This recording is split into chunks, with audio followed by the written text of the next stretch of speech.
Hello guys, இப்போ மஞ்சள் குங்குமம் செட் வந்து நம்ம ரீஸ்டாக் பண்ணியிருக்கோம். இந்த டிசைன்ஸ்லாம் திருப்பி வந்துட்டு ஸோ நிறைய கஸ்டமர் வந்து இந்த மாடல் தான் ரிப்பீட்டடாக நம்மக்கிட்ட கேட்குறாங்க. ஸோ இது எல்லாமே நம்ம ரீஸ்டாக் பண்ணியிருக்கோம்.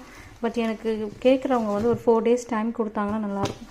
ஏன்னா இது எல்லாமே நம்மளே மஞ்சள் குங்குமம் ரெடி பண்ணுறது. ஸோ எனக்கு வந்து கொஞ்சம் டைம் வேணும். இது எல்லாமே 2 ml பாட்டில்.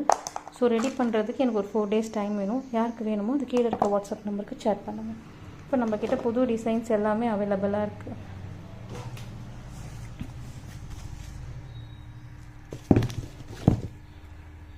ஸோ மார்க்கெட்டு நம்ம குவாலிட்டி வந்து ரொம்ப நல்லாயிருக்கும். ஏன்னா நம்மளே இது மேக் பண்ணி நம்மளே பண்ணுறதுனால ஸோ உங்களுக்கு வந்து நல்லாயிருக்கும். பின்னாடி வந்து மேக்னெட் ஃபிட் பண்ணிவிட்டு கீழே பாட்டில் வந்துடும். மேலே ஒரு ஹோல், கீழே ஒரு ஹோல் வந்துடும். இது கீ செயினாகவும் யூஸ் பண்ணிக்கலாம். கீழே மஞ்சள் குங்குமம் வந்துடும், பின்னாடி மேக்னெட் வந்துடும். ஸோ ஆர்டர் பண்ணுறவங்க நம்மளுக்கு பிஃபோராகவே பண்ணிவிடுங்க. மேக்னெட்டும் நம்மளுக்கு வந்துருச்சு. ஸோ இந்த மேக்னெட் நம்ம வந்து கீழே வந்து ப்ளேஸ் பண்ணிவிடுவோம். தேங்க்யூ.